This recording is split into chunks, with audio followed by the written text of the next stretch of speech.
Okay, well, à part cette slide ici, tous les autres sont en anglais. Je vais quand même parler en français, au moins essayer. Les slides sont en anglais parce que j'essaie de les réutiliser le plus souvent possible. Mais je comprends l'anglais et le français, donc si vous avez des questions en anglais aussi, c'est bon. J'imagine que tout le monde ici comprend le français. Okay, I don't have to speak in English, no? Okay. Okay. So, on m'a demandé d'expliquer CSS3. Et ça me donne deux problèmes parce que, bon, bien que je connais CSS3, qu'est-ce que c'est CSS3? Personne ne l'a défini, qu'est-ce que c'est CSS3, et surtout pas le groupe de travail qui définit CSS n'a jamais défini CSS3. Donc, je vais expliquer CSS. Et deuxième problème, on m'a donné moins d'une heure, et CSS, maintenant, c'est tellement grand, une journée ne suffit pas. Donc, je vais juste parler de quelques petites parties de CSS. D'abord, qu'est-ce que c'est? Quelle est la structure maintenant? Pourquoi c'est si grand? Et ensuite, j'ai sélectionné quelques modules parce que maintenant, on fait toutes les spécifications de CSS dans des petits modules. Il y en a une soixantaine maintenant. Et je vais parler de 5 seulement, juste choisi à peu près au hasard. Les modules sont pour la plupart encore en développement et j'ai pris 2 qui sont assez stables, implémentés presque partout maintenant.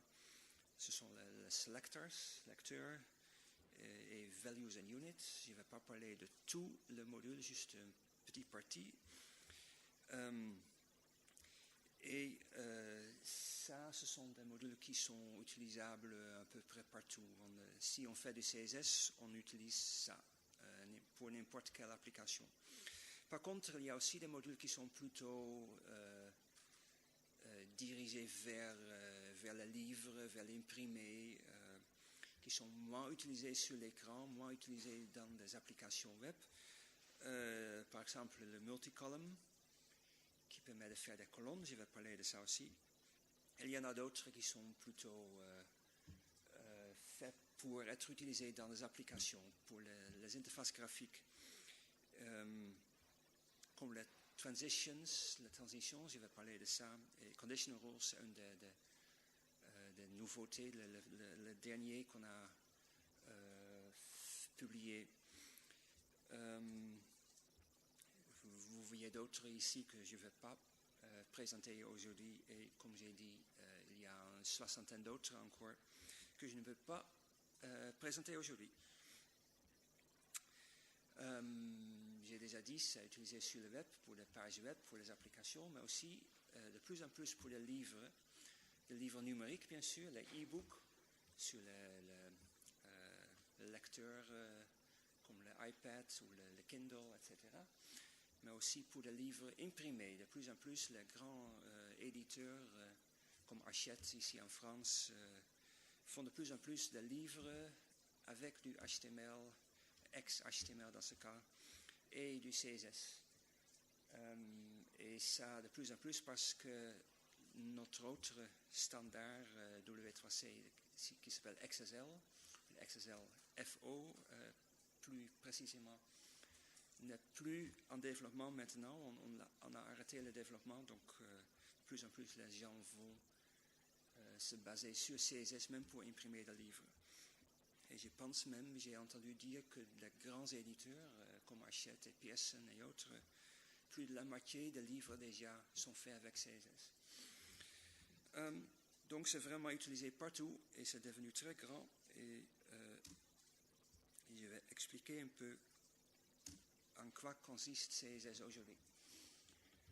Il y a longtemps, en 1996, on a publié le niveau 1, petite spécification avec, je pense, une trentaine de propriétés qui permettent de faire des couleurs, choisir des polices, ajouter des marges autour d'un texte, etc. À l'époque déjà, on a voulu faire beaucoup plus, mais les implémentations n'étaient pas prêtes, c'était trop compliqué. Ils ne connaissaient pas encore l'arbre, le dôme, tout ça n'existait pas encore. Donc on a publié ça en 2 parties, en 96 le niveau 1, en 98 le niveau 2. Et ensuite on savait que ce n'était pas exactement ce qu'on voulait un peu plus, mais on ne savait pas qu'il y avait tant de choses que les gens voulaient encore faire de plus que CSS2. Donc on a continué le groupe de travail, on a décidé ensuite que c'était tellement grand, tellement de choses à ajouter qu'on ne pouvait plus faire tout ça dans une seule spécification. On a fait 2 modules. Donc on a divisé tout CSS en plusieurs modules. Donc pour visualiser un peu qu'est-ce que c'est maintenant CSS, là c'est juste quelques propriétés, quelques features comme on dit dans notre jargon. Il y a des propriétés, il y a des valeurs, tout ça, il y a des dizaines, des centaines, même des milliers maintenant. Et tout ça, on va les grouper. D'abord, comme j'ai dit, on a commencé par grouper en 2 niveaux. Le niveau 1, très petit, ensuite le niveau 2, et on pensait faire ensuite le niveau 3, mais on n'a pas pu parce que c'était trop grand. Donc on a fait, au lieu de ça, grouper la fonctionnalité par domaine, par domaine typographique, par application. On voit par exemple les propriétés qui ont un rapport avec la police, avec le tableau, avec les media queries, etc. Donc tout ça, ce sont maintenant des modules. J'ai déjà dit, il y a une 60aine environ aujourd'hui. Et chaque module est développé indépendamment des autres, si c'est possible. Donc ça veut aussi dire qu'ils n'ont pas le même agenda, la même rapidité de développement. Oui, vous voyez, il y a presque 60 slides aussi. Je ne vais pas avoir le temps de parler de tout. Donc, de temps en temps, je vais sauter quelques slides. Donc, on avait fait quelques modules et ensuite, on a vu que les gens avaient beaucoup de mal à nous suivre parce qu'on avait tellement de modules, personne ne savait à quel moment quel module était prêt. Donc, on a dit en 2007 pour la première fois, on va publier une petite note, un petit document qui décrit exactement ce qui est fait, qui est prêt maintenant. On fait la première fois en 2007, la deuxième fois en 2010. On appelle ça en anglais un snapshot. C'est juste une petite liste de modules qui sont prêts. Et là, on a un sous-ensemble de toutes les propriétés CSS qui sont en développement ou déjà prêts. Et ça s'appelle un snapshot. On n'a pas encore fait un troisième. Peut-être que l'année prochaine, on fait un autre snapshot pour expliquer ce qui est stable et utilisable maintenant. En principe, ce n'est pas vraiment utilisable pour l'utilisateur si on publie quelque chose nous. Le groupe de travail au sein de W3C publie surtout pour les implémentateurs, ceux qui font des softs. Donc si on dit c'est prêt, ça veut dire que c'est prêt à implémenter. Mais souvent, c'est déjà implémenté un peu et c'est très rapidement après que ce sera utilisable pour tout le monde. Alors ça, c'était juste un petit peu pour expliquer qu'est-ce que c'est un module. Et maintenant, je vais parler de quelques modules. J'ai pris 5 modules à peu près au hasard, qui sont à peu près utilisables aussi, pour qu'on peut faire des expérimentations avec, ou même les utiliser en vrai. Et le premier de ça, c'est le sélecteur. Sélecteur niveau 3.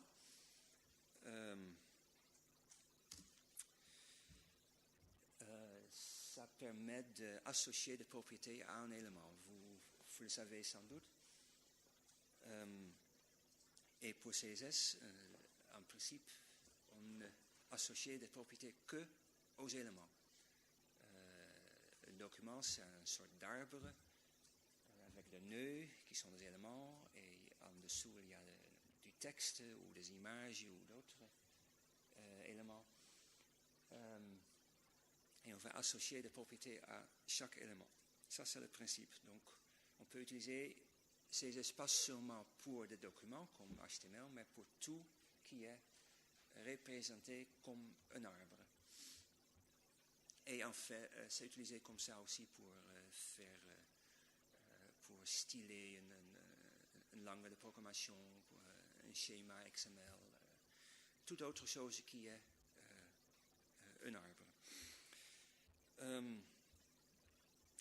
Pour CSS, on a pris à peu près le modèle de SGML, le prédécesseur de XML, parce que XML est venu après. Et on n'a pas pris tout HTML, on a juste pris un sous-ensemble des éléments, de l'information qui est capturée par un document HTML. En première place, le nom de l'élément. Ça, c'est un des éléments les plus importants dans un document. L'élément permet d'identifier une classe de nœuds dans un arbre. On regarde aussi les attributs. Les éléments sont ordonnés, ils sont en ordre. Il y a un premier, un dernier, etc., un deuxième, un troisième. Les attributs, chaque élément peut avoir des attributs qui ne sont pas en ordre. Ils ont des noms, mais ils n'ont pas d'ordre. Un élément n'a pas besoin d'attributs, parfois il n'y en a aucun. Aussi, on a pris la notion de nom unique. Un élément peut avoir un nom unique. Vous le savez sans doute, l'attribut ID dans HTML sert à ça. Dans d'autres langues que HTML, il y a d'autres noms qui sont utilisés, mais souvent c'est le nom ID. Et aussi, on a inventé quelque chose qui n'existait pas dans HTML, mais qu'on peut représenter dans HTML et dans HTML aussi, sont la classe. Ça permet de classifier, de catégoriser les éléments un peu. Et pour ça, normalement, on utilise un attribut spécial. Donc ça, sans doute, vous l'avez déjà utilisé beaucoup. Mais c'est bon à se souvenir qu'on ne sélectionne pas les attributs, on ne sélectionne pas le texte, et même pas les mots ou les lettres dans un texte, juste des éléments. Sauf quelques exceptions, et je vais parler de ça.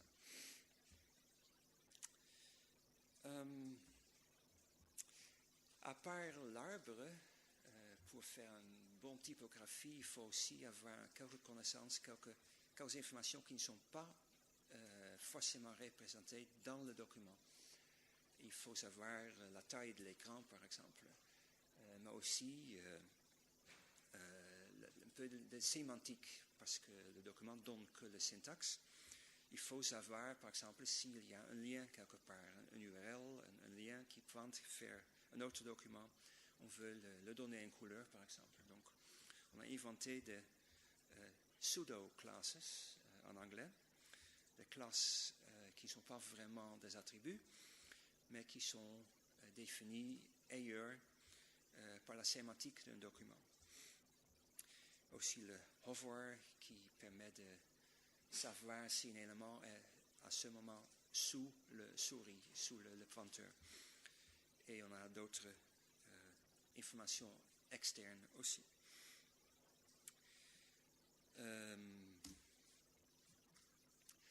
Alors, tout ça, tous les principes existaient déjà en CSS1 et aussi en CSS2. Et en niveau 3, dans le module Selectors 3, on a ajouté quelques nouveautés.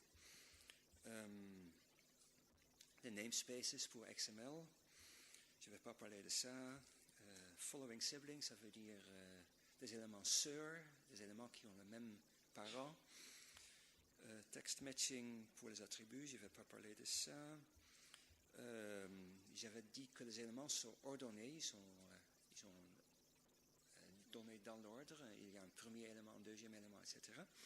Donc on peut les numéroter, on peut choisir, par exemple, le septième.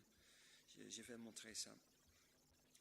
Quelques nouveaux pseudo-classes, comme le target. Je ne vais pas parler des formulaires et la négation. Très difficile à utiliser, mais parfois c'est nécessaire. Et je vais montrer ça. Alors, le sibling element. Imagine qu'on a un document, comme ici à gauche. Document tout simple. Il y a un H1 suivi par quelques paragraphes. Encore un H1 suivi par quelques paragraphes. Les deux H1 sont identifiés, mais les P n'ont rien de spécial. Mais je veux donner un style aux P qui suivent le premier H1. Donc, les P n'ont rien de spécial, mais ils suivent quelque chose qui a une idée. Donc, je peux utiliser ça. Je fais ça comme ça. Je sélectionne d'abord le H1 qui a une idée French. Et ensuite, tous les P qui suivent. Donc, ce sont des P qui ont le même parent que le H1 qui est sélectionné ici et qui suivent le H1. Il y a peut-être d'autres éléments entre les deux, ce n'est pas important, c'est juste qu'ils ont le même parent et ils sont plus tard dans le document. Et ça donne ça. Vous voyez, le H1 n'a rien de spécial, mais le P ici, au début, ont un style un peu plus différent de P en bas. Je ne dis pas que c'est très joli, mais c'est juste un exemple.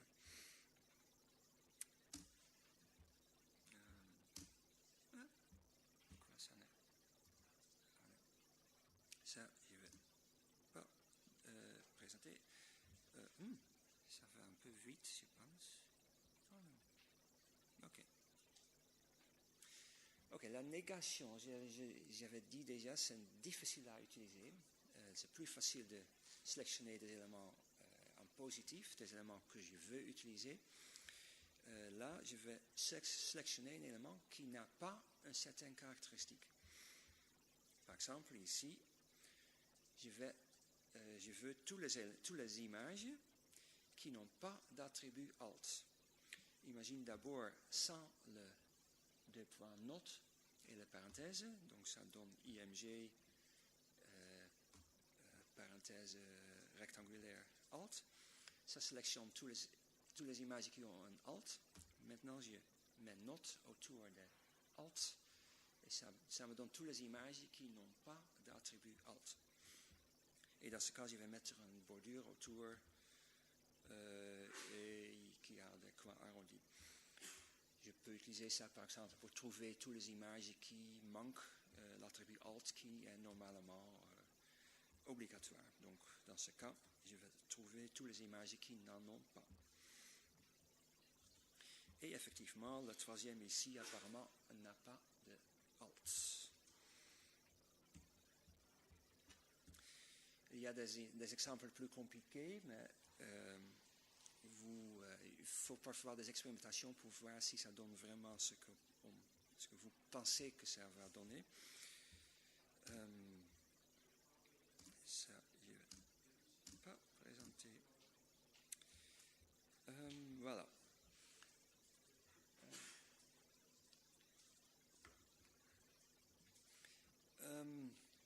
Les éléments sont ordonnés. Donc on peut sélectionner un élément, troisième élément, septième élément, etc. Ou le dernier, c'est ce qui se passe ici. Je veux le dernier élément dans une séquence d'éléments sûrs. Par exemple, dans ce tableau ici, qu'est-ce que j'avais dit? J'avais dit tous les derniers TH vont avoir une bordure en bas en rouge. Donc ça, apparemment, c'est un TH et c'est le dernier de cette ligne-là. Les les autres lignes aussi ont le TH, mais ils sont tout au début, mais le premier peut très bien être le dernier aussi, donc dans ce cas, ici, ils ont tous une bordure en rouge.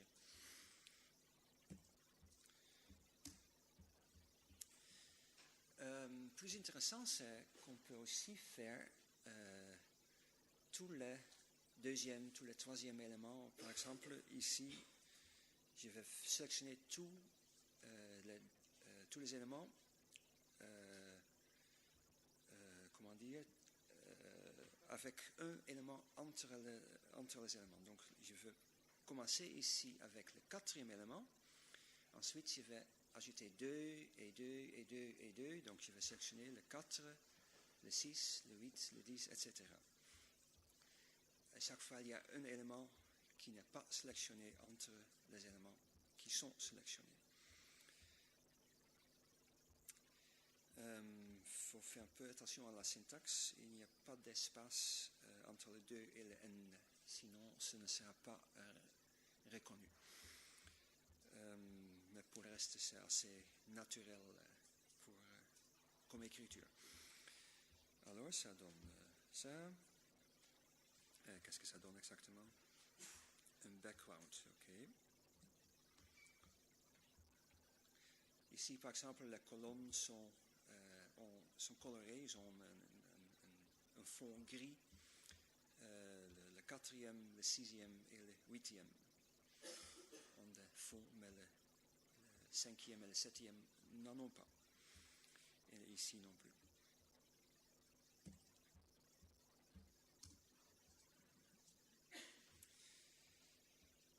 Il y a en fait beaucoup de possibilités avec cette simple notation de n plus 4 ou plus généralement a fois n plus b.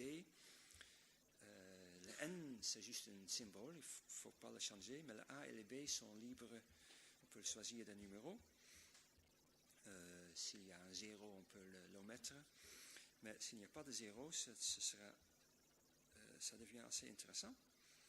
On peut utiliser un moins aussi, 2n-5, ça veut sûrement dire qu'on commence avec l'élément moins 5 qui n'existe pas, bien sûr.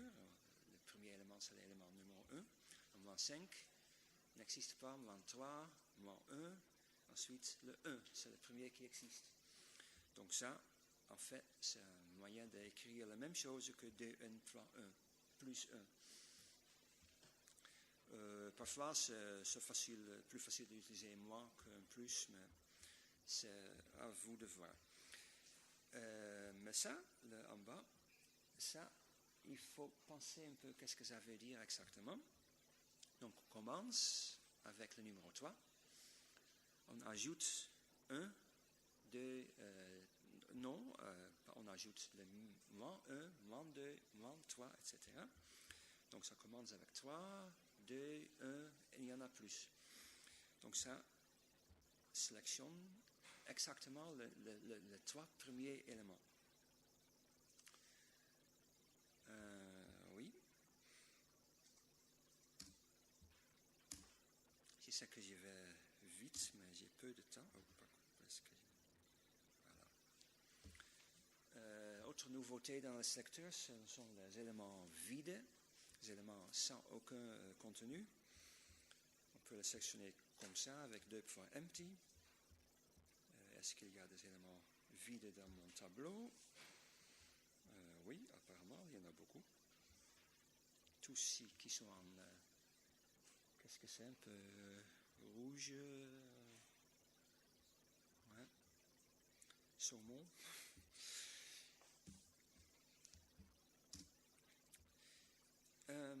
Notre qu'on a ajouté, c'est le 2 fois target. J'avais dit qu'il y a la sémantique dans un document, il y a le lien. Et si on suit un lien et on arrive dans un document, sur un élément précis, parce qu'il y a un dièse avec un nom à la fin de l'URL, donc on saute au milieu d'un document vers un élément précis, fragment ID en anglais, on peut un style juste à l'élément qui est le target, qui est le but de cette URL. Et ça se fait comme ça. Donc, par exemple, un URL qui finit par dièse fragment, et imagine qu'il y a effectivement cet élément dans le document. On peut lui donner une bordure en or, comme ça. Est-ce que ça marche? Alors, là, j'ai des liens. Ça marche aussi à l'intérieur du document, bien sûr. On n'est pas obligatoire de sauter vers un autre document. Là, je vais sauter à l'intérieur du document. Je clique dessus. Et ça me donne une bordure autour de l'élément que j'ai sélectionné par cliquer. Le deuxième, alors, voilà, le deuxième est à la fin, et là, etc. Et il y a un petit inconvénient si je le fais comme ça à l'intérieur d'un document. Si je fais maintenant le bec, je reviens en arrière, ça revient tout le chemin en arrière aussi. Et seulement maintenant, je suis de retour à mon document précédent. Mais c'est quand même utile de pouvoir faire un peu de style pour l'élément qui a été le but d'un URL. Voilà. Bon, on n'a sûrement pas le temps de faire l'exercice, mais je vais vous montrer ce que je demande parfois aux gens d'essayer. Avec le nouveau sélecteur, est-ce qu'on peut faire un document sans JavaScript qui montre une partie du document, et si on clique sur un bouton ou un lien quelque part, il montre une autre partie. Et effectivement, c'est possible. Il y a un document. Bon, le texte n'est pas lisible, mais ce n'est pas intéressant non plus. Donc, bon, je peux peut-être. Voilà. Texte 1, et je clique sur ce bouton-là, et ça me donne texte 2. Texte 1, texte 2. Voilà, c'est juste du CSS, quelques sélecteurs. Tout est en ligne, je vais vous donner l'URL, vous pouvez regarder comment c'est fait.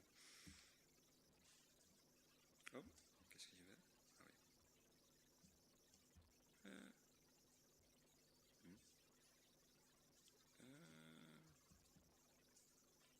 Ah voilà. Ok, autre sujet.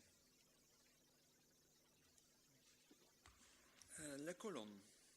Si on a un journal, je pense que tout le monde a reçu un journal ce matin. Il y a des colonnes dedans, le texte qui commence dans une première colonne et automatiquement continue dans la deuxième, etc. On peut faire ça avec CSS aussi maintenant. C'est normalement pas très utilisable sur un écran parce que bon, l'écran, on ne sait pas la hauteur de l'écran. On ne veut pas que le texte continue en dessous de l'écran et ensuite continue en haut. Et tout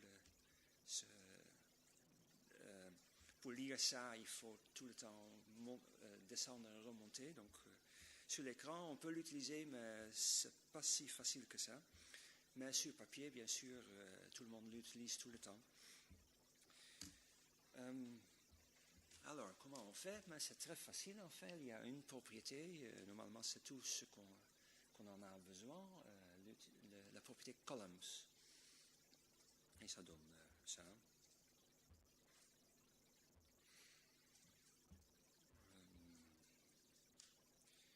Je vais sortir du plein écran pour montrer qu'est-ce qui se passe si j'ai un écran plus étroit. Mais on voit ici 3 colonnes. Et le texte, si je change un peu, ça reste en colonne, mais le texte se partage différemment sur les 3 colonnes. Il y a 2 façons de le faire. Ici en bas, j'ai dit je veux 3 colonnes. columns, 2 points, 3. Et ça donne effectivement 3 colonnes. En haut, j'ai dit que je veux des colonnes de 20 m de largeur, à peu près. Dans ce cas, ils sont un peu plus larges que 20 m. On voit ici la ligne rouge qui est exactement 20 m. Et les colonnes ici sont un peu plus larges parce que la fenêtre est un peu plus large que 3 fois 20. Mais si je diminue un peu, ça s'approche de 20 m. Mais il y a autre chose. En bas, j'ai dit 3 colonnes, donc toujours j'ai 3 colonnes, n'importe quelle largeur. Mais comme j'ai dit 20 m ici, ça reste dans cette taille-là. Et ça veut dire aussi que parfois il n'y a pas 3 colonnes, mais un peu moins. Là, on voit qu'il n'y en a que 2, parce qu'il n'y avait pas de place pour 3 colonnes de 20 m. Et ça continue. En bas, ça reste en 3 colonnes. En haut, ça s'approche déjà de la ligne rouge. Et ça va basculer. Voilà.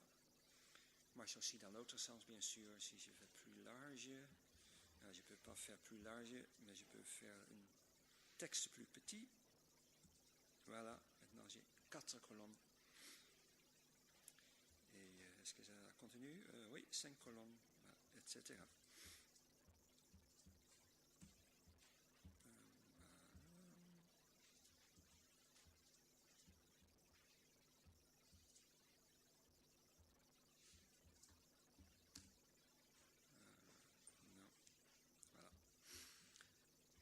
Donc, effectivement, c'est très facile, juste une propriété. Ça marche pour des éléments qui sont en forme d'un bloc. Ça ne marche pas dans un inline, un élément, une phrase à l'intérieur d'une ligne. On ne peut pas le mettre en colonne, sauf si on d'abord en fait un bloc. Mais ça marche aussi dans une cellule d'un tableau, dans la caption, la légende d'un tableau, list item aussi. Chaque fois où il y a de la place pour des colonnes, on peut mettre columns, la propriété, et ça donne des colonnes.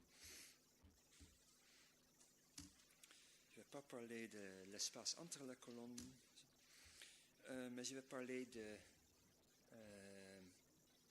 l'équilibre entre les colonnes. Normalement, ce qu'on veut, c'est que toutes les colonnes soient à peu près de la même hauteur. Parfois pas exactement, parce qu'on ne peut pas couper à l'intérieur d'une ligne, on peut couper entre les lignes, et les lignes ne sont pas forcément de la même hauteur, mais normalement il va essayer de faire des colonnes à peu près de la même hauteur, équilibrées. Ça, c'est par défaut. Mais si on a une hauteur fixe, on connaît la hauteur des colonnes, on peut aussi choisir de ne pas équilibrer les colonnes, mais de remplir la première colonne complètement avant de commencer la deuxième, et peut-être à la fin il y a des colonnes qui restent vides parce qu'il n'y a pas assez de texte. Et ça donne ça. Là, le rectangle rouge, c'est une boîte qui a une hauteur fixe. Il y a un texte dedans et en haut, on voit que les colonnes sont à peu près équilibrées. Mais en bas, j'ai dit column fill auto, propriété column fill. Et là, les colonnes au début sont remplies, mais à la fin, il n'y a pas assez de place. Si je change la taille de la fenêtre, on voit l'effet aussi. En haut, ça reste à peu près de la même hauteur. En bas, on voit que ça se remplit progressivement. Ok. Non, marche pas.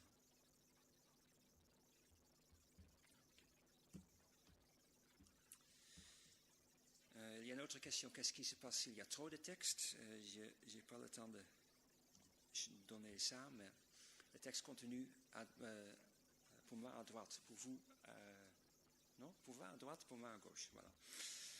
C'est ça. Mais je ne vais pas vous montrer ça parce que j'ai Parfois, à l'intérieur d'une colonne, on a un texte qui doit être sur plusieurs colonnes. Par exemple, on a un texte avec quelques titres, un paragraphe qui commence avec un titre. Et ce titre doit avoir la largeur de toute la fenêtre au lieu de rester à l'intérieur d'une colonne. Il y a une propriété column span pour ça, qui s'écrit comme ça, column span all. Et pour le moment, c'est la seule possibilité. On ne peut pas encore faire, ça va venir sans doute, mais pour le moment, on ne peut pas dire que je veux un titre sur 2 colonnes. On peut dire sur une colonne ou sur toute la colonne, parce que c'est assez compliqué de faire autrement. Ça donne ça. Ça, il faut imaginer qu'il n'y a que des H1 et des P ici. Il n'y a pas de diff, ce n'est pas groupé. C'est juste une séquence de H1 et de P. Et j'ai dit que les H1 ont column span de all, donc ils sont sur toute la largeur. Et les P sont restés en colonne. Voilà. Bien sûr, si on a des colonnes, on peut aussi forcer une nouvelle colonne. Je ne vais pas parler de ça. Donc, c'est assez bien implémenté déjà, aussi surtout dans des produits qui ne sont pas des navigateurs, justement pour faire des livres.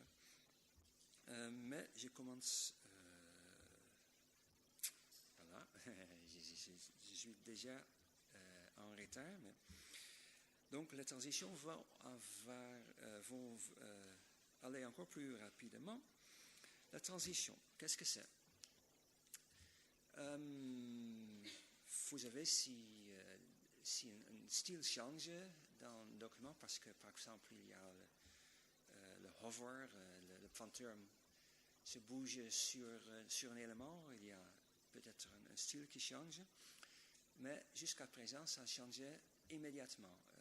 Si on change le fond en dessous d'un élément, ça change d'un moment à un autre, mais c'est parfois plus utilisable, plus facile à reconnaître pour un utilisateur si ça change plus lentement. Et ça donne cet effet-là, un peu exagéré. Ça, il y a un changement qui ne prend pas de temps. C'est immédiatement. Mais là, pardon, ça ne marche pas ici.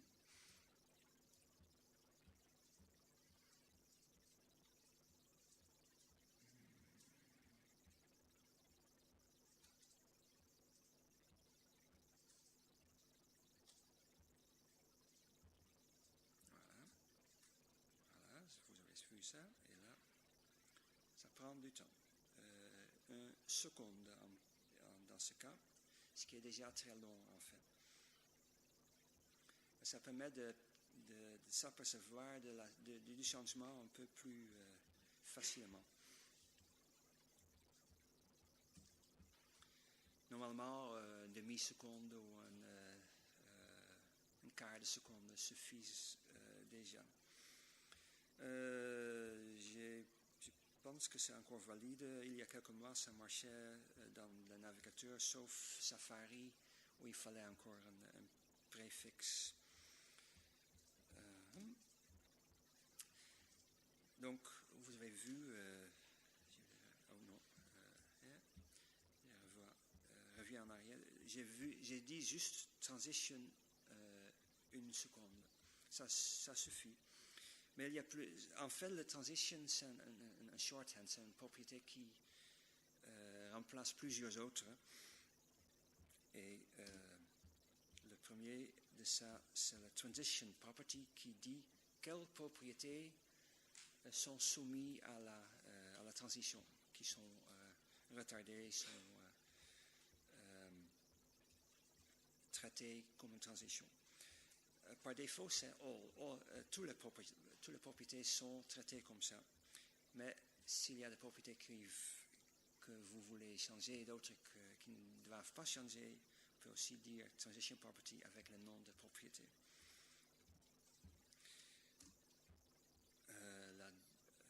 temps qu'il prend. Duration 2 seconds. Il y a aussi des millisecondes.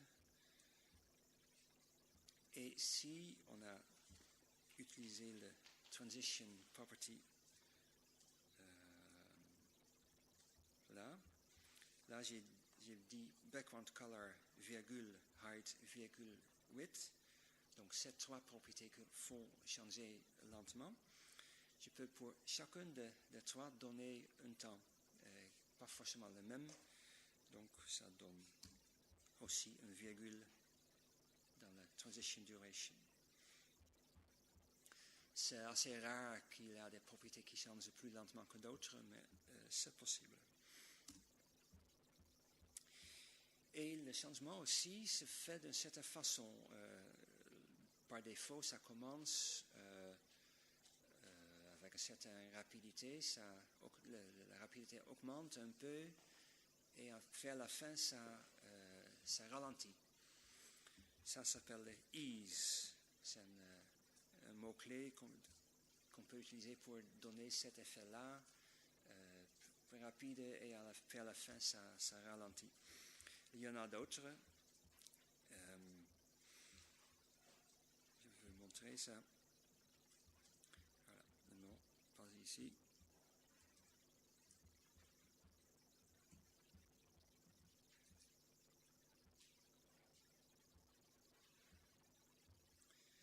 Voilà.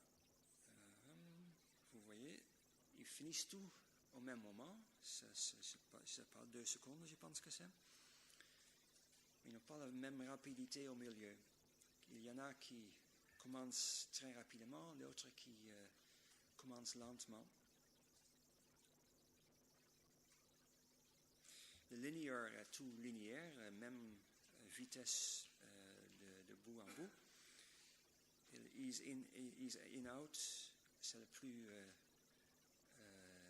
marqué, qui commence très lentement, ensuite très rapidement et finit aussi très lentement.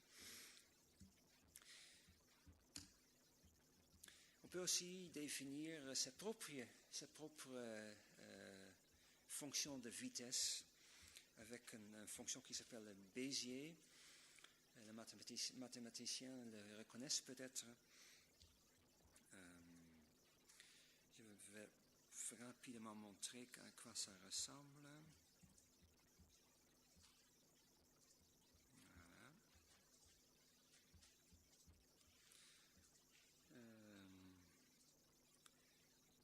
Là, il y a une...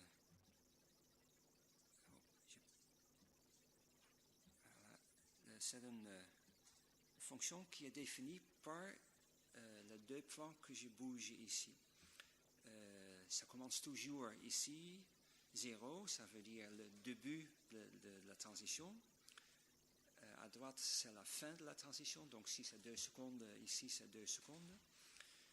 En bas, c'est la valeur de la propriété au début de la transition. Là, c'est la fin. Donc si ça, par exemple, la largeur change de 1 cm à 2 cm, c'est ici en bas 1 cm, en haut c'est 2 cm.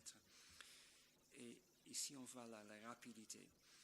Et il y a 4 chiffres là qui sont 2 paires de coordonnées.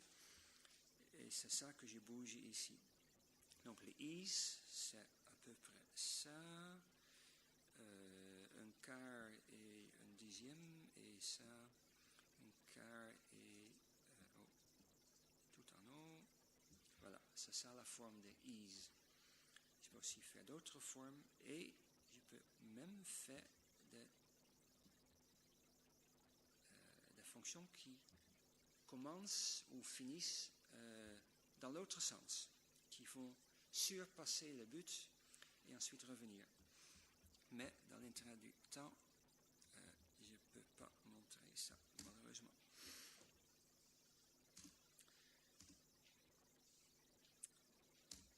Voilà. Conditionals, pour finir. Parce qu'on a tellement de modules et qui ne sont pas tout prêts, et il y a beaucoup d'implémentations aussi, pas pas seulement le navigateur, mais beaucoup d'autres, qui ne sont pas tout au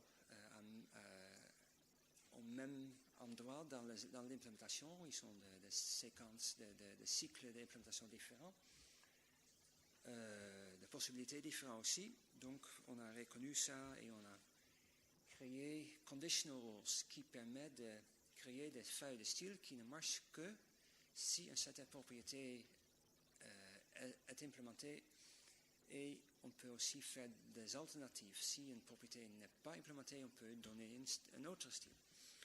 On a depuis toujours le fallback. Si une propriété ne marche pas, il ne marche pas et il y a autre chose qui marche peut-être. Donc, s'il y a une valeur, un mot-clé qu'on vient d'ajouter, par exemple, qui ne marche pas encore, on peut mettre l'ancien mot-clé qui marche toujours. Mais ça ne permet que des fallbacks, des alternatives pour une seule propriété. Les conditional rules permettent de remplacer une propriété par une autre si la première n'est pas implémentée. Cette module en fait définit plus que ça, mais je ne vais pas parler de tout ça, je vais juste montrer les conditional rules qui sont nouveaux, qu'on a ajoutés. Ça s'écrit comme ça.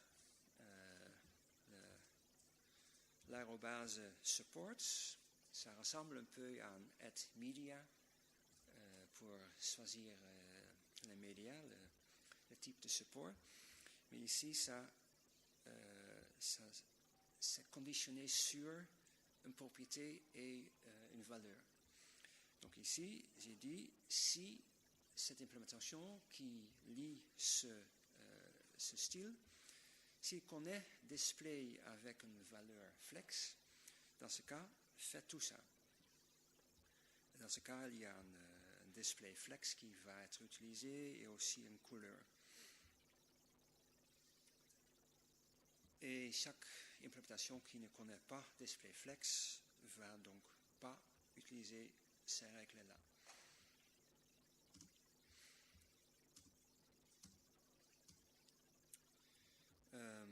Il y a aussi des négations, il y a des combinaisons, on peut aussi imbriquer les règles l'une dans l'autre.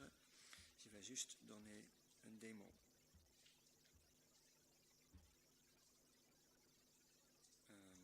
OK. Là.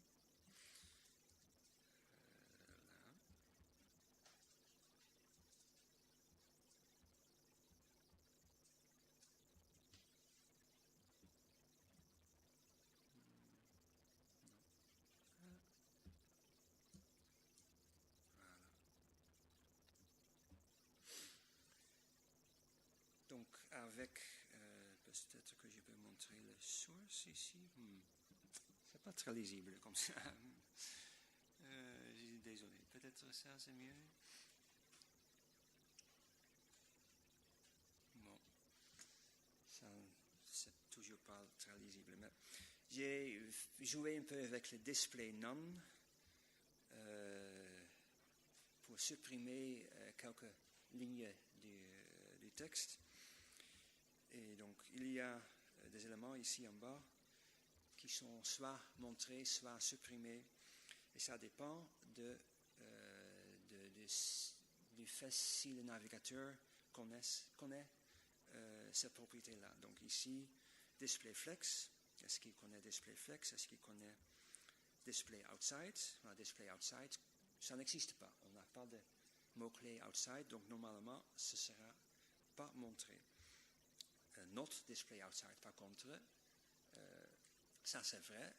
Display outside n'est pas implémenté, donc le not est vrai et cette partie-là doit être montrée.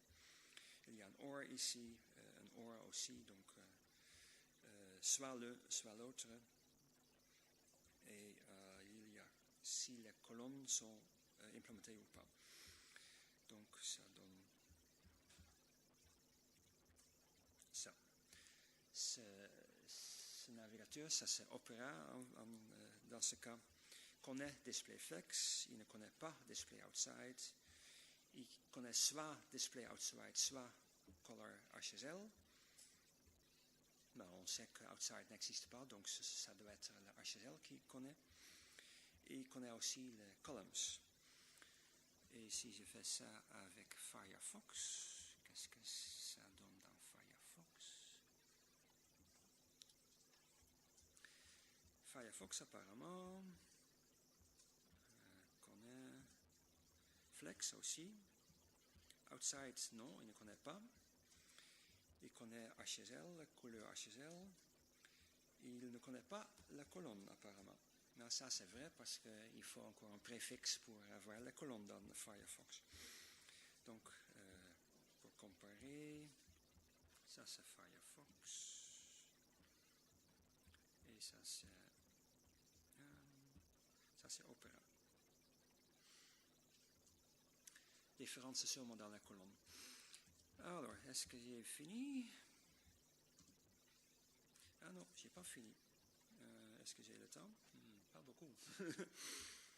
Il y avait encore un autre module que je voulais montrer qui s'appelle Values and Units. Il y a beaucoup dedans qui n'est pas nouveau.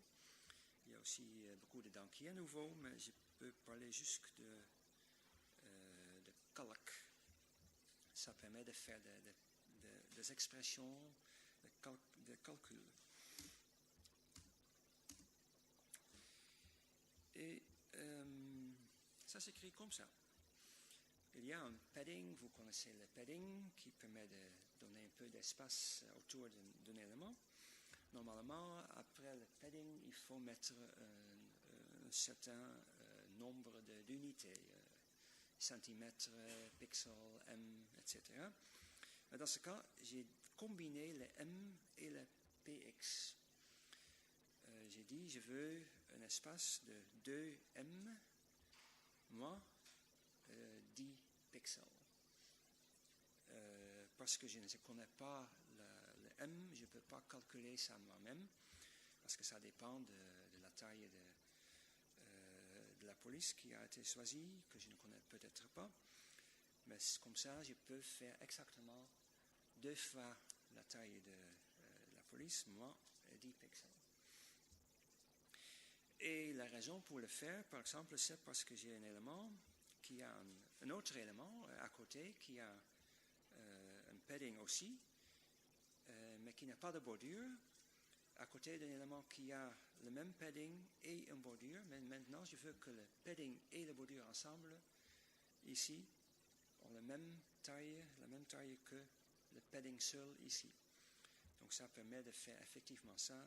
2m moins 10 pixels plus les 10 pixels de la bordure donne exactement 2m. Est-ce que ça marche?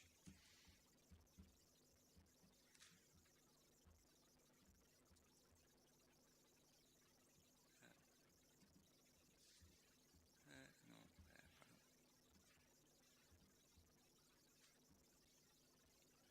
Ouais, ça semble marcher. Et l'extérieur des deux boîtes semble avoir la même taille, même si le padding ici est donné en M et le cadre en pixels. Ça, ce n'était pas possible avant, maintenant c'est possible.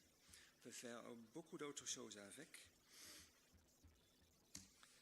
Mais je ne vais pas donner d'autres exemples, je vais juste parler de la syntaxe. Souvenez-vous que j'ai dit que pour le sélecteur 2n plus 4, il ne fallait pas mettre un espace entre le 2 et le n. Un espace ailleurs permis. Ici, c'est à peu près l'inverse. Autour de plus et moins, il faut des espaces. Sinon, je reviens en arrière un peu. Si on lit 2m moins 10 pixels sans espace, le m avec un tiret après, c'est un mot-clé en fait. Pas encore défini, mais ça pourrait être un mot-clé. Donc, pour éviter que ça soit mal interprété, il faut un espace après le m. Il faut se souvenir de ça c'est dommage, mais c'est comme ça. On peut faire plus, moins, bien sûr. On peut aussi diviser un nombre par un autre. On peut juste diviser par des nombres, pas par des unités. Donc 100% divisé par dixième, ça ne marche pas. Il ne peut pas faire ça. Mais on peut diviser par 2 ou par 5 ou par 2.2, 2,2, etc. Diviser par 0 n'est pas possible, évidemment. Et ça marche pas mal déjà.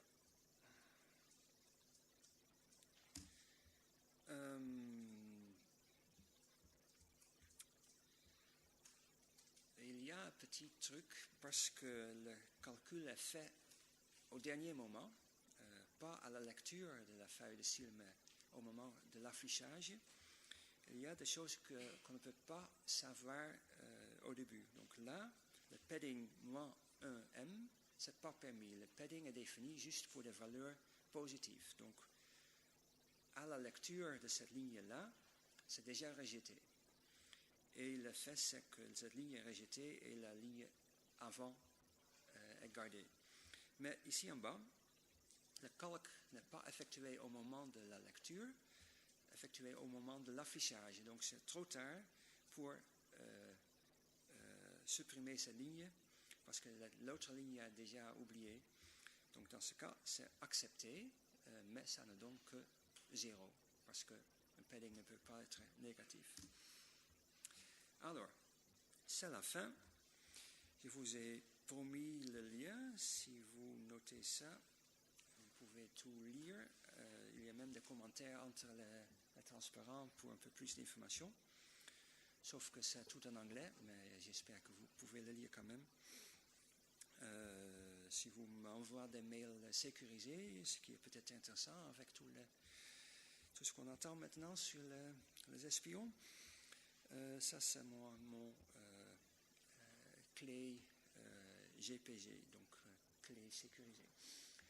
Et bien sûr, si vous avez des questions pour comment joindre W3C aussi, il y a une adresse ici. Peut-être qu'il y a une des questions. Non, tout était clair? Très bien.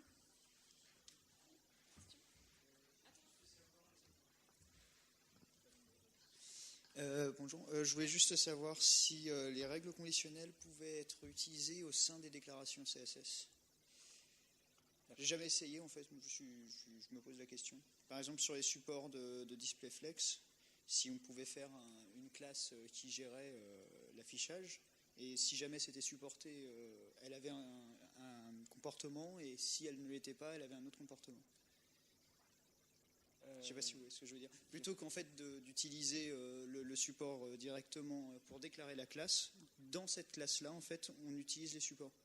Donc par exemple, le point... Oui, non. Le syntaxe ne permet le add support qu'à l'extérieur d'un selecteur. Oui, c'était ça la question. Okay. Donc il faut inverser le 2, mettre la classe à l'intérieur des supports. Oui. Okay. Merci beaucoup. Mais peut-être qu'avec SAS ou une chose comme ça, c'est possible de faire des abréviations.